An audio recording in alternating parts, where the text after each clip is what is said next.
Hey everybody, welcome in to the Rose Bowl. This is a rapid reaction brought to you by Byers Auto, and it's also a Tim May podcast. I should have just let him take in control of the wheel here, but Ohio State, New Year's Day, kick it off with a win, 48-45 over Utah, one of the craziest games, wildest games that I've covered. You've been doing it even longer with this Ohio State team. You said it was one of the most, I don't want to steal your thrilling. words. I think thrilling's the best way of putting it. Thrilling wins that Ohio State has had in a long time, and for all the conversation about opt-outs and lack of toughness and bouncing back from the game and not having a championship, Ohio State cared a lot about this game, or else it wouldn't have fought back from 14 points down several times, most notably 35-21 at halftime, with just really an incredible, remarkable second half. Gritty, gutty, and it's an 11-win team now heading into the offseason, and that beats the alternative no matter what. Yeah, we were all taking snipes, at least I was, about the defense in the first half. You know, it was they had it coming, you know, but when you look at it and you do the math, the Ohio State defense that gave up 35 points in the first half gave up 10 in the second half.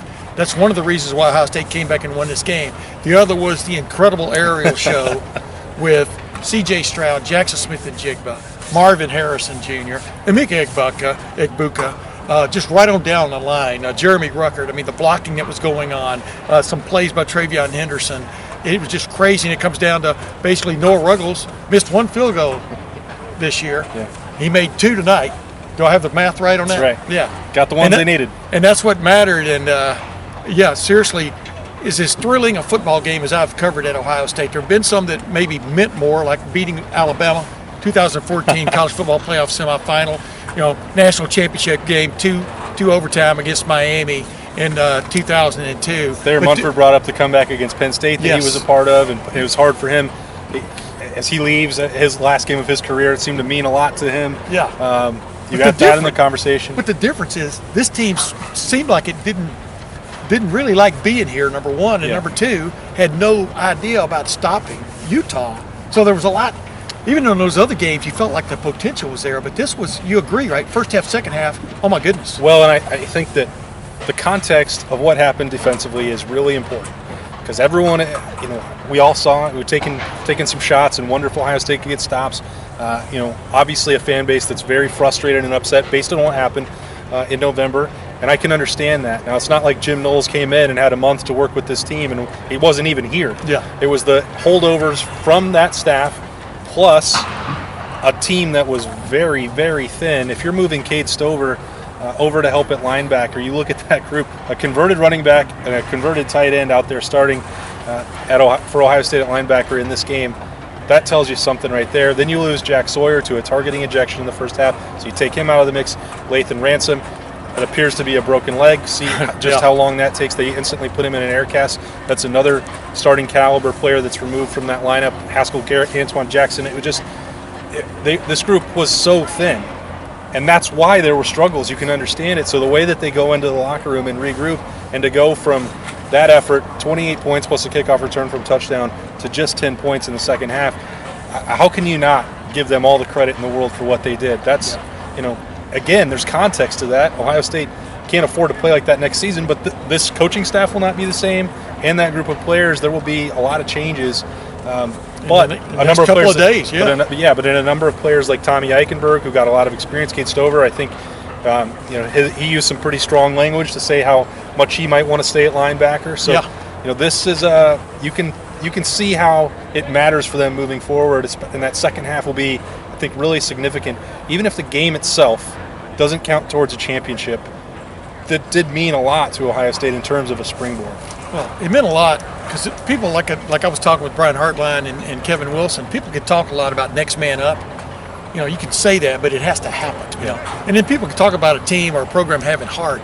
I think you saw it tonight. I mean, we're not overselling this situation. They were down and out, in my opinion. I mean, they showed signs of life, but oh my goodness, you know, you're pumping on it. And second half, I mean, C.J. Stroud, wow, you know, you're going to remember Jackson Smith-Njigba and his ridiculous game, 15 catches again, but Pat becomes the all-time leader for a season in Ohio State history, 95 catches in a season. Crazy. They almost all mattered. They did. And he was targeted 16 times, caught 15 passes.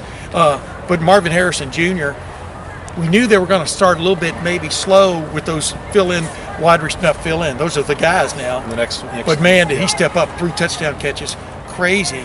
But C.J. Stroud's the guy, man. Your pitcher's got to throw strikes, man, when in a situation like that. And that's what stands out to me. I think he talked to you. You wrote the story about him being pretty much upset that he finished 4th in the Heisman Trophy race. He thinks he's better than that. And I think anybody watching this game, which is the most exciting game of this weekend, agreed? Yeah. I mean, clearly. Yeah. I mean, some people Michigan State might argue, but, nobody watched that game. This game will probably have a better rating than the 2 college football playoff semifinals. It might double it up. That's why you play in this game. And I'm not knocking anybody who did. Chris Olave was one of the great cheerleaders out there. His favorite Jackson Smith and Jigba catch, of course, was the touchdown in the corner, which tied the game. Well, it actually gave them the lead. Yeah, incredible. But I don't know. This is so weird because what a junction for this football team. Like you're saying, the coaching staff. Mm-hmm. It's not going to be the same come Tuesday, or maybe even Monday, or maybe even tomorrow, as we talk here on a Saturday night. What do you think's coming around the bend there? Well, I think you'll start with a domino that I wouldn't have necessarily thought would be the first one to go, but Matt Barnes. I expect that he will be taking the defensive coordinator position at Memphis. I would look for a Sunday announcement on that. There's been some back and forth, and I think earlier in the month it was trending that Larry Johnson would probably not be returning for Ohio State. I think maybe the door is more open than it was previously, but that one you could flip a coin either way. Yeah. I think, and I truly believe that. But I give it more of a chance of Larry Johnson returning than I did previously. You know that Jim Knowles will work at linebacker, so how does that impact Al Washington? We'll have to wait and see. And Greg Studrawa, I believe that they've been trending towards a little bit of a separation. Some of that is health-related for Studrawa, and you could tell he was a little bit emotional tonight about that. We'll see exactly what transpires. That's sort of, that's a lot for a team that's coming off of a Rose Bowl win and 11-win season, but I think we know that defensively, when you make the kind of move that Ryan Day did with Jim Knowles, clearly he's going to want to surround himself with people that can install a new scheme, and that's something that Ryan Day wants. He's trying to give control of that defense over to somebody. Tried to do that with Kerry Combs, and it didn't work quite the way they wanted it to.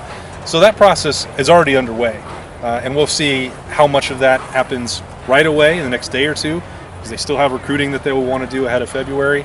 We'll see. I do know for certain that Ohio State will have a ton of talent returning for next season, and you could see what Tommy Eichenberg did from the start of the year to the end is remarkable.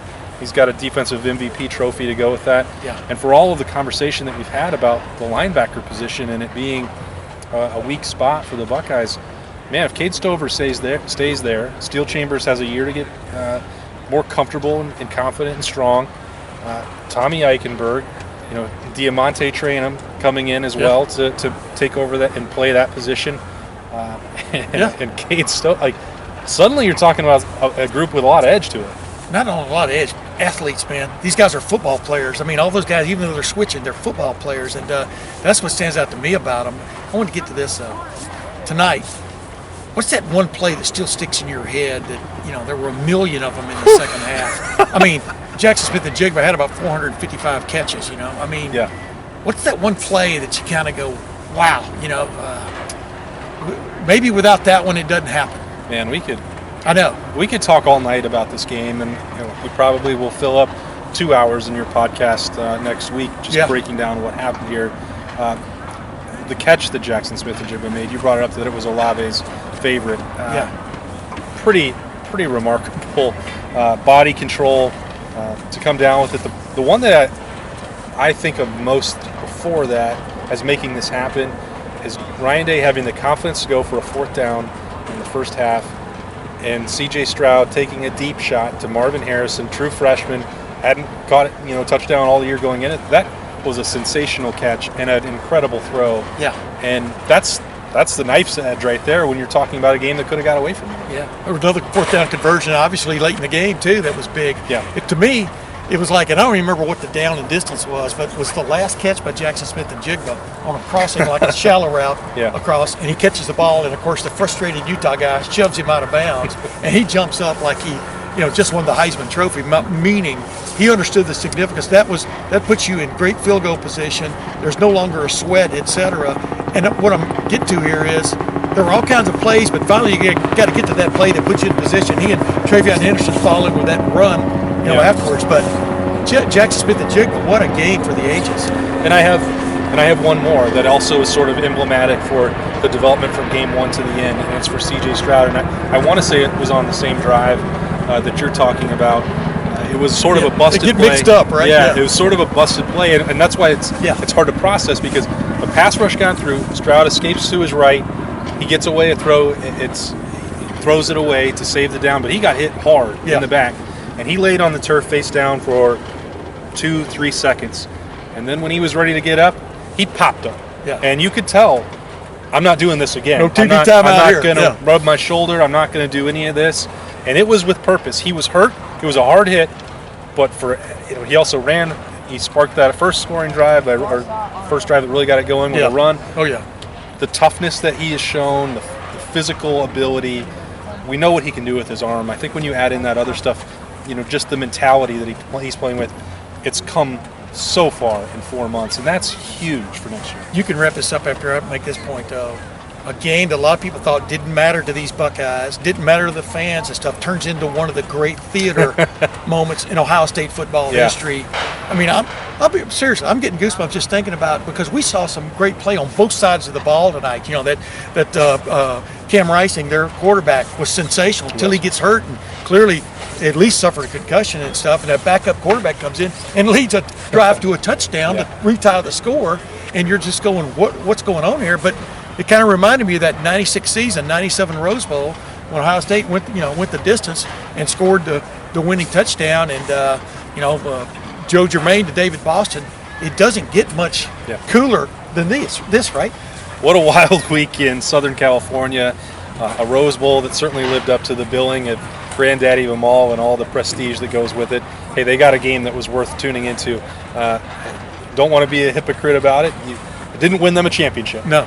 But it certainly means a lot to Ohio State. They won a trophy at the end of the year. They got a trophy at the end of it, and they feel pretty good about it. You can tell that 48-45 over Utah, it certainly beat not winning in this game as they head into 2022. Hope everybody had a wonderful new year and enjoyed the game. This has been Rapid Reaction. It is brought to you by Byers Auto. Tim and I are heading back to Columbus. We will see you back there on Monday. He's Tim May. I'm Austin Ward. Thanks for watching this season.